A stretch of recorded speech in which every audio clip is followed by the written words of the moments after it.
there, welcome to Ridge Church. We're so glad that you're here with us, whether you're tuning in from right here in Charlotte, North Carolina, or from anywhere else. At Ridge Church, we know that life is messy, and we hope the message you're about to hear encourages you, challenges you, and reminds you that you're never alone. Thanks for listening in.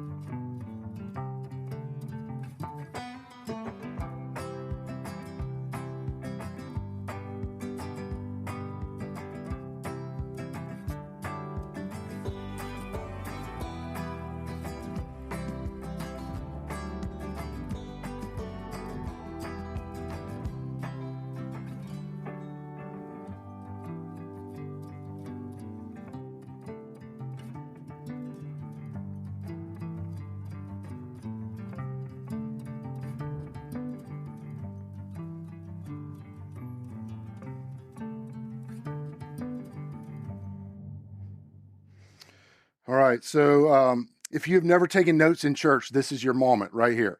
So if you've got a pen, you want to take out some lipstick, mascara, whatever if you need to prick your finger, whatever you got to do, or a notes app. If you want to do a notes app, that'll be fine. Some of you may have never felt like it was noteworthy, but I'm telling you, you're going to want to know this one because, again, we're in this series called Too Good to Miss. And here's how I want to start off. And I need a little crowd work. What is your favorite restaurant? Not just anywhere, but in driving distance of the Charlotte area. And I want to kind of narrow the scope and broaden it. So what's your favorite restaurant? And I'm going to have you call these out in a second. Or what's your favorite dish, a specific kind of food? What's your favorite, let's narrow, what's your favorite dessert? Or perhaps for my sake, your favorite donut or donut shop, right? What is your favorite thing? And it can be like a 5-star, or it can be like, whatever, a hole in the wall, whatever you need it to be. Whatever's your favorite. It could be comfort food. It can be elegant. But here's what I would say. If you yell it out, speak slow and enunciate. I'm from the South, okay? So now before you shout yours out, I'm going to give you one of mine. So the best chicken fingers in all of Charlotte, you ready? Is a place called Harper's. It's gonna change your life. But here's the problem. That's the good news. The problem is they went out of business last year. But I will not leave you there. My wife and I recently discovered that they've opened up a brand new cafe. It's a Harper's Cafe. And so I've been there more times than I'm going to confess to you today since we found that out. But they got their own homemade sauces. It's going to change your life. And I did not get paid for this product placement. I would like you to know that. All right, so what is yours? Favorite restaurant, favorite meal, favorite whatever? Let's don't call out cocktails since we're in church. I know some of you are thinking that. But what else? What's your favorite? Yell them out. All right. That was a lot. Did somebody say Chick-fil-A? They did. What'd you say back here? Cheesecake? Was it like a cheesecake place, or just did no one say cheesecake? Say it again. Cheesecake Factory. All right. So let's go over here. Let's do this orderly. I heard some over here. Who? Mama Ricotta's. What do you get there? Lasagna. Okay. Sorry, I stepped out of the camera. Say it again. Cajun Queen. I went there one time. They had a jazz band that was like this right next to me. I couldn't hear for 2 weeks, but it was amazing food. That was not as great of a product placement. All right, over here. Say it again. Lang Ban. What? Vietnamese. Never been there. Did y'all write that down? She said, yes, you should. Some of y'all never taken notes in church. Today's the day. Any others? Mario's Grandmother Pizza. And you get pizza there. Is it New York style? Somebody said no. You got some haters in the back. Tough crowd. All right, any others? All right, donuts. Nobody give me a dessert shop? Anybody? Come on, what's wrong with you people? Say that again. Krispy Kreme. That's like did you guys know that started in North Carolina? I didn't know that till recently. All right, what else? Say it again. OMG Donuts. I do not know where that is, but I'm going to. Perfect. See, that's why we came to church today, right there. There it is. Any others? The Donut House, Indian Trail. Yep, I know where most of them are. It's a big dumb animal, folks. Now, say it again. PJ's Coffee. Yep, been there. And they are famous for their beignets. Any others? Say it again. Did you say Armageddon? Because that's a different sermon. We're not in that verse today. What do you say? Harris Baguette. I don't know. I've never been there. Like I say, I'm Southern. What kind of food?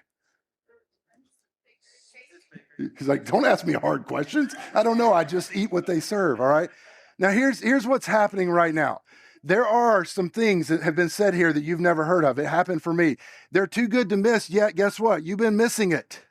There are things in life that are too good to miss, yet we miss it. And in this series, that's what we've been talking about, that there are some things in life that are too good to miss, yet if we're not careful, we will blaze through life and we will miss those things. And we're going to talk about three things in particular today. We're going to wrap up with the final one. But we said this, three things that we can't afford to miss and how to ensure that you want. So we started this saying, kind of low-hanging fruit. We just said, hey, don't miss Jesus.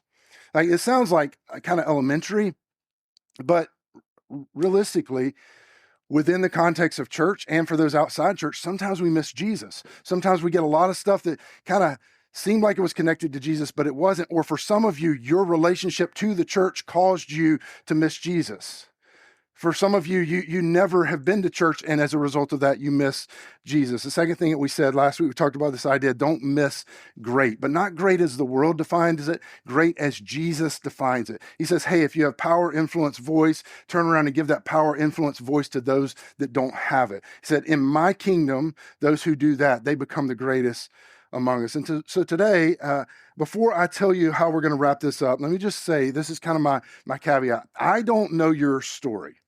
Like some of you I know personally, and I know parts of your story, but I'm guessing that there are parts of your story that even if I know you, you haven't chosen to share those with me. I don't know your story, but here's what I do know. I don't know all the details of your life, but I understand that today's topic is complex, that what I'm going to talk about today is nuanced, and that it is extremely emotional. I've been doing this for 28 years.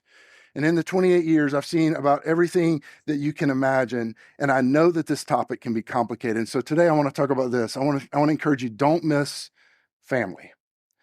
Now, when I say that, this word explodes emotions in some of you. And they're not all happy.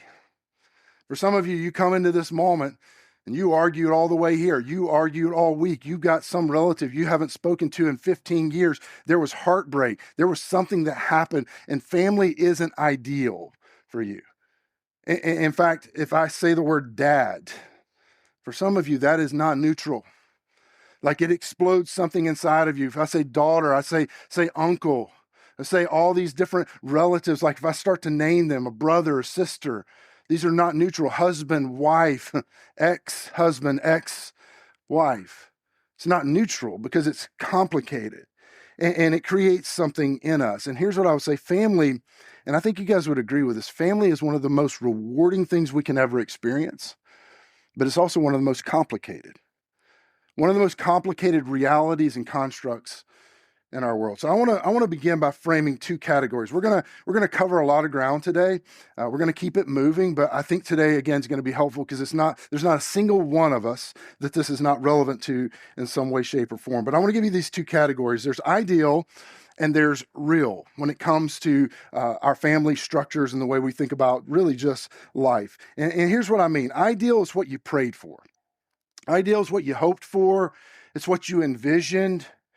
Ideal is, till death do us part.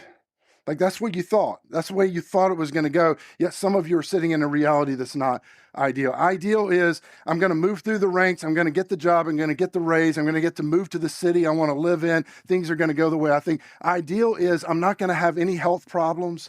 Ideal is I'm not going to have a prodigal child. Ideal is I'm not going to have a special needs child. Ideal, you got all these things that are ideal.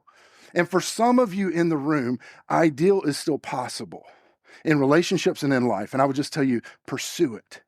But for some of you, ideal left the room a long time ago. And now you're in real.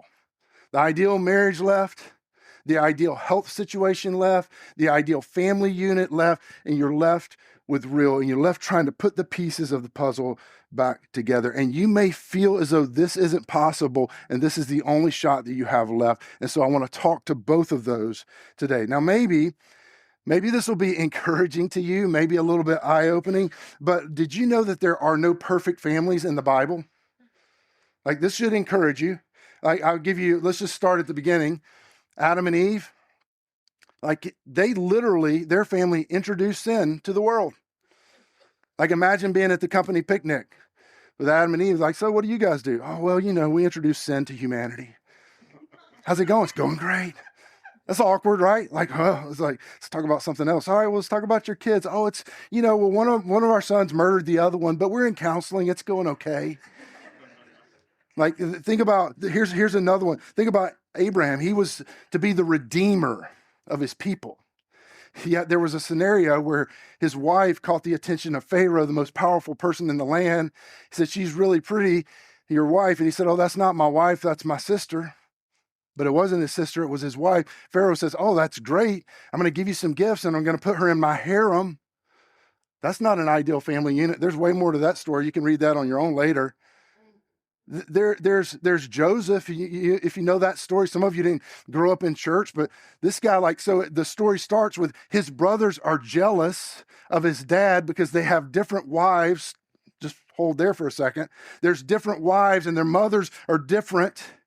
And so because Joseph's mother is the favorite wife, he gets treated with favoritism. His brothers get jealous, so they sell him into slavery. They plot to murder him first, then they show grace on him and they sell him into slavery. Like, some of you need to remember that story next time you're traveling with your kids and they're arguing in the back. You're like, well, at least they didn't sell one another. Like, that's good. Like, we're living above the norm, right? See, I heard one of my mentors say this, and this is brilliant. He said this: if your family is highly dysfunctional, congratulations, you have a biblical family. Some of you are like, I didn't know my family was so biblical. So you can be encouraged today. Let me tell you why this is great news, though. Because when you come to the scriptures, the pages of scripture, they give a lot of airtime on how to survive, to live, and even to thrive in a reality where ideal has left the building and real is all we have left. When ideal has been shattered, the scriptures speak directly into all of those realities. So Jesus shows up on the scene. And he introduces a whole new paradigm for relationships. He says, hey guys, I want to give you a whole new way to do this. We talked about this a little bit last week. He says, we're going to love God. We're going to love our neighbor as ourselves. This is a whole new paradigm. It'll affect every relationship dynamic in your life. Jesus shows up on the scene in a very male-dominant culture, and he elevates the status of women and children where they were seen as second-class citizens. He says, this relationship dynamic that I'm going to introduce will flip the world upside down if people engage in it. He steps into a world where men are often given a free pass and not held accountable, and he holds them to an even higher standard. And here's what Jesus does, and this is so brilliant. He never leaves the ideal. He points to and lifts up the ideal, but he also never ignores the real. He understands the real in which we live, and some of this was just who he was. John, who was one of the closest friends of Jesus, one of his followers, I guess he kind of tried to encapsulate, like, later for us who would read it, to try and say, like, hey, what was Jesus like? This is what he said. He described Jesus this way. He said, he is full of grace and he is full of truth. Now, some of you haven't heard anything I said because you wondered what was under here. He's full of grace and he was full of truth. Now, what I have here, I want to try and illustrate this because, like, I've thought about this many times. Some of you maybe have heard this. Maybe this is new to you. But when he says Jesus is full of grace and he is full of truth, we don't really have much of a category for that. Now, in the Deep South, if you order a tea, they assume it's what? It's sweet tea. Because, like, why would you want to drink armpit? Like, that's pretty much the reason that we Southern people assume that, right? So, like, in fact, if you show up to a family gathering in the South, with some unsweet tea, you better be ready to throw hands because those are fighting words. Now, if on the other hand, you go to the North and you order an unsweet tea, be prepared for high levels of judgment. They will assume that you're married to someone that you're related to. They're like, oh, that's beneath us. We don't do that. Like, there's only seems to be these two options. There's sweet tea and there's unsweet tea, but there's not just two options, are there? There's half and half tea. There's half sweet and there's half unsweet tea. You guys know about this, right? This changes the game. Everything is different when you got half and half. Now, some of you don't really feel that way. In fact, I saw this is funny to me, as I was preparing for this, and this idea of like mixing it up. Some of us, as mere mortals, the best that we can do is try to be half of grace and half of truth. That's what we try. So I found this t-shirt talking about being mixed. It said, I'm mixed, half Jesus and half Peter. Run up and see which one you get.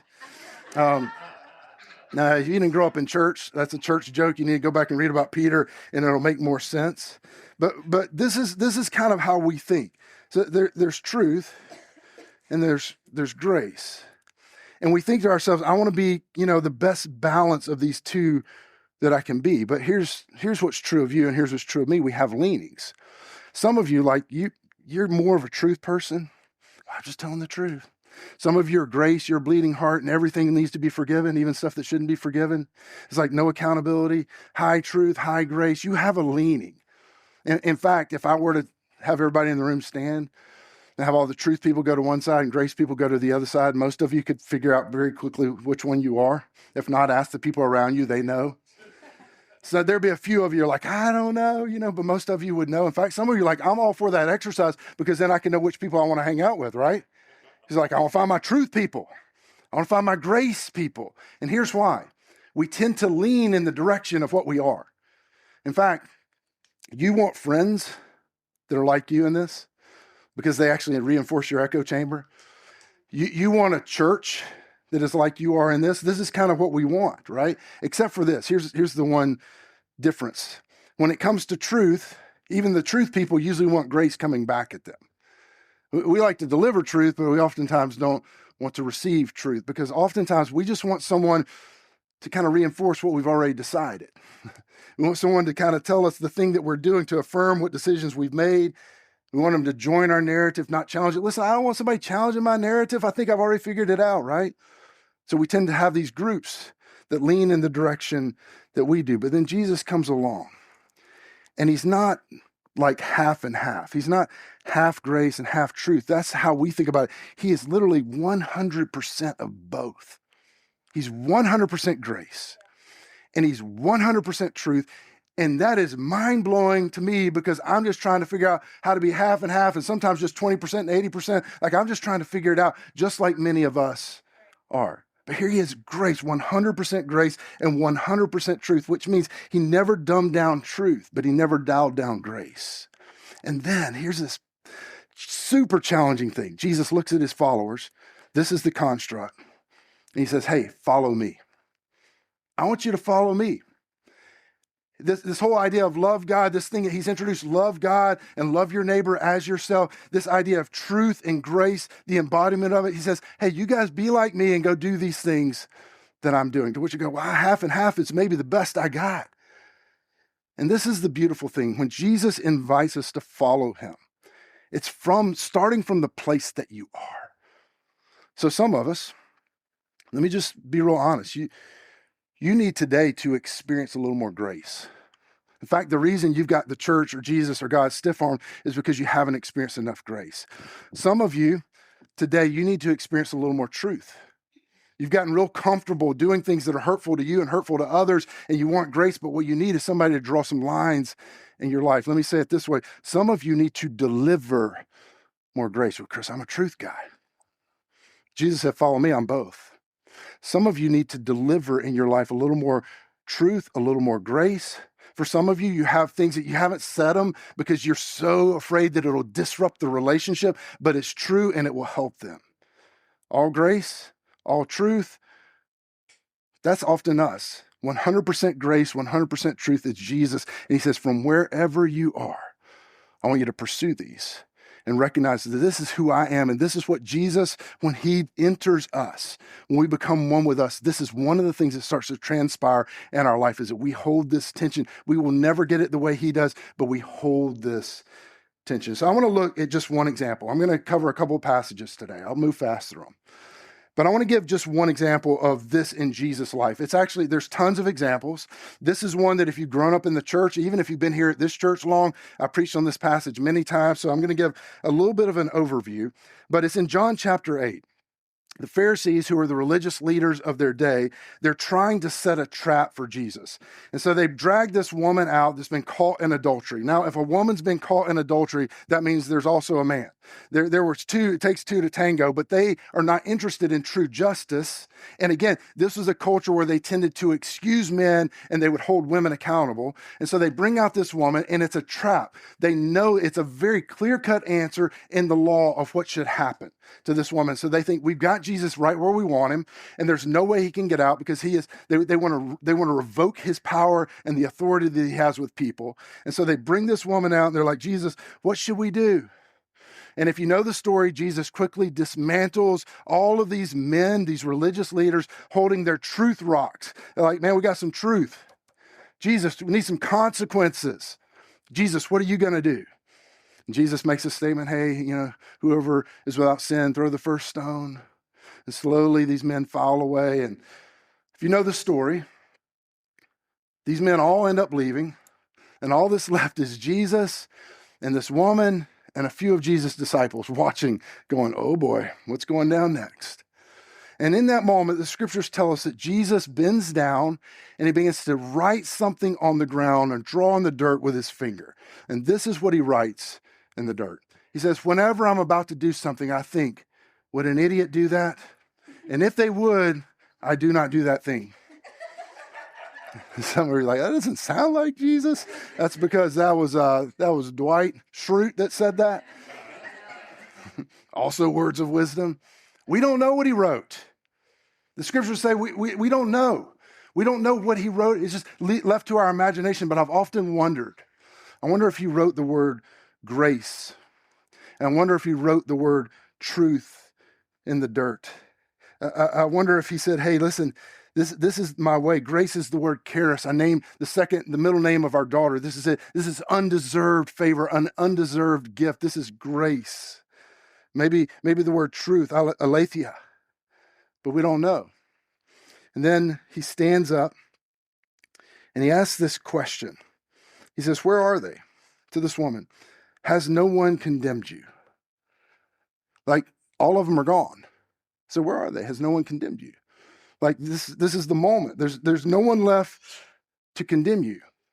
But I promise you, here's what the woman's thinking. Well, you're still standing there. And you're a male. And you're a religious leader. Just like them. What are you going to do? Are you in the same category as them? This is what she's wondering, I promise you. And then this is so incredible.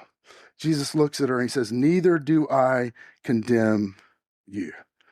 All those religious leaders with their truth rocks, they'd be so frustrated. Like, Jesus, it's in the law. Truth, there's consequences. You have to hold people accountable. Jesus says, yes, I'm 100% truth, but I'm also 100% grace. Here in this moment, and I wish this busts through theological categories, this busts through all the frameworks that we create for ourselves and that we try to create for God. In this moment, whatever you feel about this, this is extraordinary. In this moment, Jesus is saying, I have the authority to forgive whoever I want to forgive, even if they are actually guilty. And here's the newsflash. She was. Like, she was guilty. She did it. They caught her in the act. And here's the thing. Jesus knew her story. Jesus knew that she was guilty. This is grace. This is 100% grace. And this is, if we're honest, we love that part, don't we? Don't you love your friend that's your grace friend? Like, don't you love a grace church? Like, we love Jesus in this moment. It's like, I love Jesus. Yes, I do. I love Jesus. How about you? Grace Jesus. But he didn't stop there. He continues. He says, you're not condemned, but go now and leave your life of sin. 100% grace, 100% truth. He said, I'm all of both. This is the truth moment. He says, you want to know the truth, man? Sin kills. And it almost literally got you killed. Sin always kills something. And when we make excuses for it, yes, grace, but yes, truth. When we make excuses for it, we enable something in our life that kills. It may kill your identity. This woman in this moment, she would have said, hey, I'm an adulterer. And he said, no, that's what you did. That's not who you are. This is grace. And this is truth. He didn't want her to live with the lie that decisions have no consequences. Let me just tell you, if you got teenagers, you don't want them to live with the lie that their actions don't have consequences. As an adult, you don't want to live with that lie, but he also didn't want there to be condemnation. He said, look, I don't want you to live under condemnation, but I don't want you to be naive and recognize, listen, when we don't tell the truth, something has the potential of dying. It's a risk. Jesus was 100% grace and truth. Now, some of you hear all of this. You say, okay, Chris, that's interesting, but what does that have to do with family? It has everything to do with family. After Jesus was gone, his followers took his words and took this mentality, this love God, love your neighbor as yourself. This Jesus was 100% grace and truth. They took all of that and they applied it to all the different dynamics and areas of life, including to family. And I want to look at a passage that Paul applies these ideas, truth and grace, love God, love your neighbor as yourself, and he applies it to the family. It picks up in Ephesians chapter 5. I would encourage you to read it, Ephesians 5 and 6. I'm going to kind of read a couple of verses, but I would encourage you to go back and read. He says this, he says, submit to one another out of reverence for Christ. Now, this is important. He says, don't submit to them because they're worthy of it. It's not about them. I want you to submit to them out of reverence for Christ, not because they deserve it, not in light of what they did, but in light of what Jesus did. In light of Jesus' work on the cross and the resurrection, he says, hey, in light of him, in view of him, I want you to treat them differently. You're like, well, they don't deserve it. It's not about them. In light of him, what he did, who he is, then we should treat the others in our world differently. And again, this is not Jesus telling them to be subservient to other people, but this is him saying, hey, I want you to choose to put their needs in front of your needs. That's a wild thought. Like in a world that says me first, Jesus says, no, we're flipping the paradigm. Whoever it is in your world, I said, whatever relationship you're in, I want you to put their needs ahead of your needs. In other words, Jesus is saying, in my kingdom, don't be selfish. Don't be self-absorbed. Don't be self-centered. And the world, not just your world, the world will be better as a result of that. Now, the next part that I'm going to read, some of you in this room are going to feel something around it. People in our culture will feel something around it. But no one in Jesus' audience felt anything around this. The next thing he says is this. He says, wives, submit your husband to your husbands as to the Lord. This is a great place for the men to be quiet. No amens. This is like some of us in the room, you're like, wait, Chris, whoa, let's talk about. His audience felt nothing. They're like, well, of course. Again, it was a very male-dominant culture. Women were often seen as second-class citizens or even slaves. Oftentimes they were purchased. They felt nothing around it. They're like, obviously. But then he doesn't stop there. Next thing he says is, but husbands, now this would have been uncomfortable for them. Husbands, love your wives just as Christ loved the church and gave himself up for her. Like he died for the church. In other words, this is what Paul's saying. This is revolutionary. These words are revolutionary. He's saying, if her living requires you dying, then that's the job. That's it. And they would have been like, what do you mean? We would die for a slave, a second-class citizen? And Jesus said, no, you have not seen them right.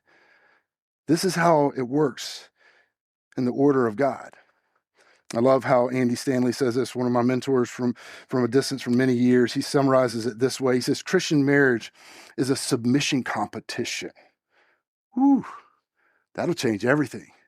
Some of you are like, we're actually just arm wrestling for, who gets to go on the trip, who gets to sit where. We're like, it's a submission competition. It's not one direction. This is a two-way street in God's economy. According to Paul, he said, hey, wives, put his needs first. Try that. But at the same time, husbands, you be putting her needs first. We call this a race to the back of the line. It's like, no, you first, no, you first, no, you first, no, you first. But here's what's true. This is completely countercultural. It'll be the most amazing relationship you have ever been in. It'll be the most amazing household that you have ever been in. And people will go, hey, what's your secret? And you're like, well, I was just doing what Jesus said. Race to the back of the line.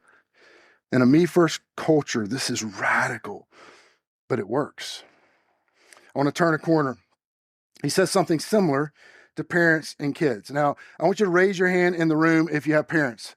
Not if you like them, not if they're still living, just if you have them. Now, keep your hands up if you like them. I'm just kidding. Don't do that. We all have parents, right? So, in other words, this passage is to all of us. This isn't just to, young kids. He said, this is what he says. He says, children, obey your parents. Uh-oh. Let's just camp out there for a minute, couldn't we? Children, obey your parents in the Lord. When he says in the Lord, it's very similar to this other thing where he says submit to one another out of reverence for Christ. He's saying, hey, I want you to do this in the Lord. It may not have anything to do with whether they're worthy of it. He doesn't say obey your parents if they're worthy. He's saying, no, this is a God thing in the Lord, for this is right. And then he says this, honor. These are the two words, obey and honor. Obey and honor. Honor your father and mother, which is the first commandment, with a promise, so that it may go well with you and that you may enjoy long life on the earth. To which some of you say, wait, time out. You're seeing how I treat them impacts me? Yes. Actually, Paul's saying that because Jesus said that. He's saying there's a direct relationship between us obeying and honoring our parents and the quality, he says, enjoy, this is quality of life, and long life, the length of our life. Now, I don't know how this works. I don't know if it's like minute to minute, like every time you disobey, you lose a minute, you lose a week, you lose a year. Like you gain, like I obeyed, I was good, I honored my parents, I did great. I got a week, I got a month, I got a year, I don't know. But here's what I know, you shouldn't ignore it. You shouldn't ignore this principle that there's a direct connection between me honoring and obeying my parents and the quality of my life. Some Jewish scholars believe that this idea of long life has to do with legacy, not the actual length of our life, but the reputation of our lives, how people will speak of us when we're no longer here. So teenagers, college students, if you're listening, honor your parents. Obey your parents, not because they're doing the right thing. This is about God, not about them. But when you honor them, when you treat them in light of how God should be treated, everything changes. Hey, some of you are in the season I'm in. You've got aging parents. Let me just tell you, honor them. Obey. This is a really big thing. This is a really big thing that I think is lost in culture. So I'll give you a daily question. Here's a simple question. How can I honor my parents? Not because they're deserving. You may go, well, Chris, they weren't that great of parents. It's not about that. It's about who God is. In light of who he is, how can I honor my parents? Now, some of you in the room, you're feeling like the kids, and maybe you are the kids. You're like, you're kind of picking on us, so you'll like this part. He goes on later and he says this. He says, fathers, do not exasperate your children. Instead, bring them up in the training and the instruction of the Lord. Now, generally, this passage is speaking to parents, but he does intentionally, and I don't want to overlook it, he singles out dads. Now, that word exasperate means to frustrate intensely. To which some of you go, dads are like, I thought that was the whole point. Like I thought, like I'm just messing with them all the time, right? I thought that was the goal. He says, do not frustrate them intensely. He says this, in other words, he's saying, dads, you got to bring them up. Dads, come on. Are your words lifting them up? I'm not saying not to correct, but even in how you correct, are you lifting them up? Is their identity more set as a result of the way that you interact with them and I interact with my kids? Like, are you harsh with them? Ultimately, again, this is to parents, but specifically to dads. And this is what he's reminding us. He's saying, don't abuse your authority. You're bigger, you're stronger, your voice is louder. Don't abuse your authority, but use your authority to lift them up. And let me just tell you, dads, parents, you can't outsource this. No one else can do this for you. This is something we have to do. No school. This is not the school's job. This is not culture's job for sure. It's not even the church's job. The church's job is to come alongside you and to help you do this well. This is not something you can outsource. This is your job. This is certainly not social media's job. Dad, by God's design, you are meant to be the primary one that informs and shapes the way that your kids learn and experience God, which means, a little newsflash, that we have to be informed about God ourselves and we have to experience God for ourselves. Mom and dad, don't miss the moments to bring them up. And the moments show up when we didn't want the moment to show up. The moment shows up when our temperature's up and we're angry about something. Don't miss the moments to bring them up. It is our job to model for our kids and help them understand the way of Jesus. And listen, if we teach them math and we teach them how to drive We teach them how to vacation, how to invest, and how to do a budget, but we don't teach and model the way of Jesus. Then we, according to Paul, have missed the primary thing that we were put in their lives to do. They're watching our responses. Current culture, they see your social media. Some of you lost your minds on social media. They're watching. Kids are watching us. They're watching how we respond to the moments. They're watching if we're all truth or grace, or if they're watching. And they're experiencing and they're framing who they think Jesus is based on their interactions with us. I had this call this week, and then I'll give you a couple things and we'll be done. I had this call with a retired pastor, and it was we were doing some job stuff. I'm not looking for a job. I was actually talking to him as a reference on someone that we were interviewing, and it was a great conversation. But anytime you're a retired pastor, you never stop being a pastor. And so at the end of the call, he reversed it. Like I'm asking the questions, right? He reversed it, and he asked me this question. He said this. He said, Pastor Chris, he called me. He had watched some sermons online. He said, Pastor Chris, he goes, can I just ask you? He said, who's encouraging you? And it was such a great question. It sat me back. This is what he was asking. He's like, Chris, who's lifting you up? And I'm telling you, this is not preacher story. I did not even miss a beat. The very first thing that I said is my wife. My wife is lifting me up. Also, honest moment. After that, I couldn't think of anybody else. Like I had this awkward pause. I felt like I got to say something real quick or he's going to he's going to see through me, right? Like I had this pause, and then eventually I came to several others, but I had this pause of like, he's like, Pastor, who's lifting you up? Now, I'm fine. You guys don't have to send me notes of encouragement this week. Our pastor's discouraged. I mean, yeah, if you want to Venmo me something, that would encourage me, lift me up. But but it was this moment of like, who's lifting you up? And I had this thought. Parents, husbands and wives, let's make sure that our kids and that our spouse never pause if someone asks them, who's lifting you up? Who's lifting you up? Oh, mom and dad, my husband, my wife. Hopefully you can come up with a whole list of people, but this is a powerful thing. Now, some of you hear all this and you go, okay, Chris, that's cute, but if you knew my husband, Chris, if you knew my wife, if you knew my ex, if you knew my 15-year-old, they're terrible humans. You wouldn't say it out loud in church, but you're thinking it, right? Like, Chris, if you knew they're not good people, and here's the thing, it's not about them. Some of you are like, no, I'm telling you, they're the worst. It's not about them. That may be true, but Paul says it's not out of reverence for them. So when you can't honor them, look to Christ. And based on his work on the cross and the resurrection, the empty tomb, look at that. And in light of what Christ has done, honor them. And here's what I've learned, and I'm still learning. When you honor people that aren't honorable, oftentimes you inject honor into their DNA. And the longer you honor them, the better chance they have of becoming honorable. Now, caveat, disclaimer, I always say this, I'm not talking about abuse. Some of you have been in terrible situations. I'm not talking about extreme narcissism or toxic or unsafe people. That's different. There are people that can have no more space or place in your life. But for most of us, that's not most of the story. It's just inconvenient and annoying. And I would just tell you, move in their direction. This is countercultural. Don't miss family. This works. So if you're still taking notes, you got your pen out, you want to take a picture of this, I'm going to give you 5 practical suggestions. I'm going to go like this. The first one is this: just be present. Just be present.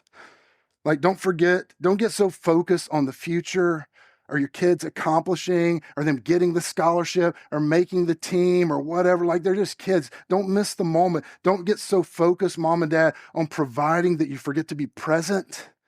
And I'm not just talking to you, I'm talking to me. I'm talking to my wife. Like, this is a constant thing. Life's coming at you, but I'm just telling you, be present. Sometimes you got to say no to some activities so that you can be present. Sometimes you got to take out the earbuds. Sometimes you got to stop scrolling for just a moment to be present. Second one is this: just put others first. This is Jesus stuff. Like, if a spouse is busy doing this, and if kids are busy doing this, or putting their parents first, and parents are putting kids first and putting spouse first, if this is happening in a dynamic of a house, I'm telling you, everything changes. I'm not saying you shouldn't have any boundaries, but this is a big deal. Third one is this: say, I'm sorry. In fact, we're going to try it out loud together because some of you haven't said it in a hot minute. On the count of three, you're ready? 1, 2, 3. Some of you didn't do it even in that moment. You're like, I'm not doing it. No, you can't make me do it, Pastor. Just be humble. Sometimes you just got to show up and go, I'm sorry. And without explanation, here's what I do. I say I'm sorry, and they're like, but I do want to explain a couple things, right? I'm only sorry for part of it, if I'm honest, right? Just say I'm sorry. Fourth one, stop comparing to the other family, to the other marriage, to the other car, to the other house, whatever it is. Comparison kills. It just does. Stop comparing. Fourth one, sounds like what a preacher should say, but just do what Jesus says. It's kind of a catch-all, but like his relational advice is life-changing, but you got to do it.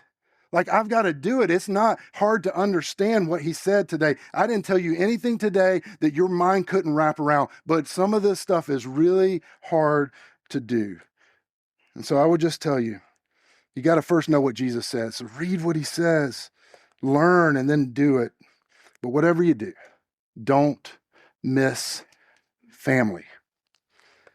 Whether your family still has ideal, your marriage still has ideal as an option, or if that left the building long ago and all you've got is real, make the drive, make the call, send the text, write the note, take whatever step that you need to take, and just watch what God might do. Let me pray for us. God, we lay in front of you ourselves and our families.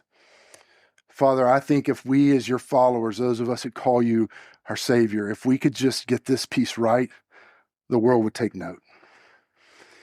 Certainly our houses would change and the dynamics of it. So God, today, the truth that we need to hear and feel, I pray that we would. God, the grace that we need to experience, I pray that we would. Because some of us today, when it comes to our family, we're living under condemnation. Some of us today have given ourselves excuses, and we need a little bit of truth. So God, whichever part of the character of who you are needs to land with us, I pray that you would do it in the measure that you see fit. We love you. We desperately need you. In Jesus' precious and powerful name we pray. Amen.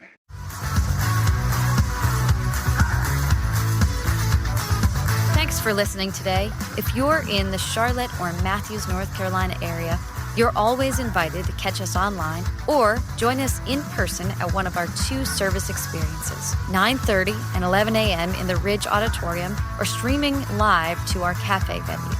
We hope to see you soon.